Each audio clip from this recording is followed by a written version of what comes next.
and we're from LifeStory Church in Bellevue, Tennessee. Today we're going to talk a little bit about intentional planning.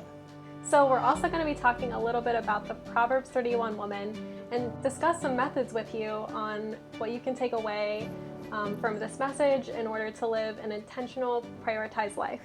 Right. So when we read about the Proverbs 31 woman in Scripture, we see a woman, she knows her priorities and she works efficiently to accomplish her to-do list. What can we learn about her priorities? So being a Christian, and if you're a Christian, you've probably heard of the Proverbs 31 woman. But maybe all you've heard are some of the intimidating parts about her. Yeah. So for example, she wakes up before the sun. Like, who does that? Not me. And she works into the night, providing food and clothing for her family. There's more than that though. Something often overlooked is how she does it. We see her priorities clearly laid out in Scripture: her husband and her children, her home and work, serving the Lord and those around her. We learn from Proverbs 31 to be aware of what matters most and plan according to our priorities. So Renee, how can we as women apply Proverbs 31 to our lives today? Yeah, so there are methods that the Proverbs 31 woman used that we can still apply to our lives today.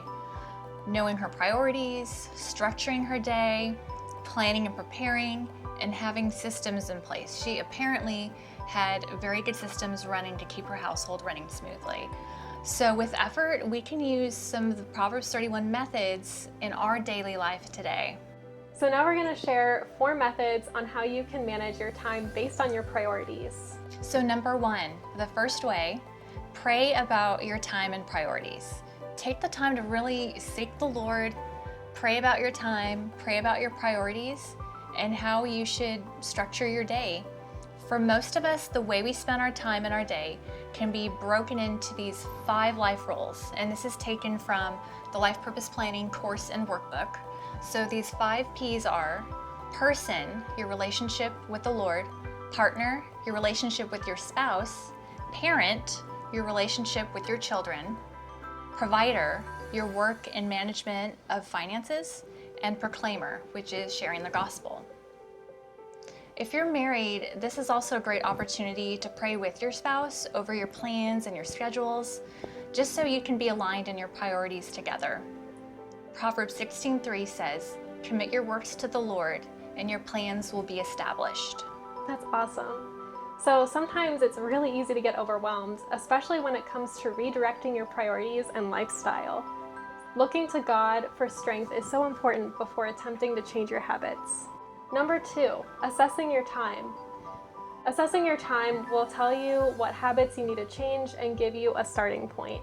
So similar to when a doctor or nutritionist has you track what you eat using a food journal, tracking your time will help you be more intentional with your time by first seeing how you're spending your days. For example, getting distracted with social media can be a huge way that time is wasted. I know that for sure. Being intentional about putting your phone in another room can be a great way to keep that habit from continuing. Number 3, choose your system and tools. So whether it's a paper planner or digital calendar, it's important to figure out what will work best for you. We're going to talk about paper planners and digital calendars, and each of them have their own pros and cons. But take your time to experiment and figure out what really works best for you. For me, I use Google Calendar to time block my day. Google Calendar can be used on desktop or mobile. That's awesome. I use a method called time blocking, which I learned from Jordan Page. She's a mother of 8 on YouTube. Oh, wow. So the idea of time blocking is, think back to your high school days. In high school, your day was broken up for you. It was scheduled for you. You show up to school, show up to your first class, say it's math class. You pull out your math book, and for that 1 hour, you're focusing only on math. You're not pulling out your history book or your British literature. You're focusing only on that one subject. And then at the end of the class, bell rings, you pack up your books and head to the next class. In the next class, you're focusing only on that subject and doing that work. So similar to the way your day was blocked out with classes and activities in high school or college, the idea of time blocking is to break up your day into blocks so that you're focusing on a specific set of tasks at a time. So on my time block here, my first block of the day is my morning block. So I wake up, get ready for the day, have quiet time, start a load of laundry, make breakfast for the kids, we clean up, and that lasts till about 9ish. I have a notification set on my Google Calendar, so 15 minutes before we start our homeschool block, our school for the day, that notification goes off and it reminds me, okay, clean up the kitchen, get the school books out, let's get ready for the next block. And so I have my block broken up into sections throughout the day: lunch, more school, afternoon free time, dinner, bedtime, and so on. That's awesome. So this can also be done using iCalendar or Outlook, whichever works best for you. I happen to use Google because I use Gmail and other Google apps. So I also use, in combination, I use a paper planner too, but that's mostly like a to-do list. I use it to check off the list, more of the small little tasks to keep track of. I prefer doing that on paper. So what do you use for planning? I see your planner here.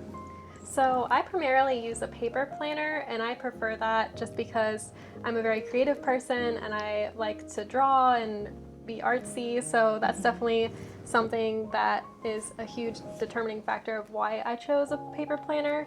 So as you can see in my September spread here, I color code everything, so that way when I'm looking at my calendar at a glance, I can see things clearly, and it's very efficient for me to be able to see a color and know, okay, that's for that category. So for example, green is work, pink is finance, orange is LifeStory Church, and so on. So that's typically just how I use my color coding, and I like to choose different colors that contrast each other. That way it's not like something's too similar and I, get mixed up on which one's which.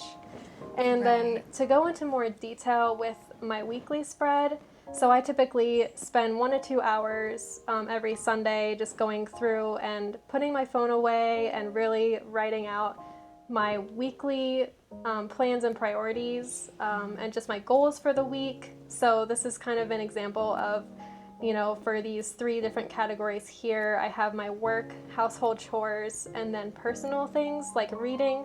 So that's just a brief overview of my planner. I love that. It's so colorful. You probably noticed here on my Google Calendar, I color coded also.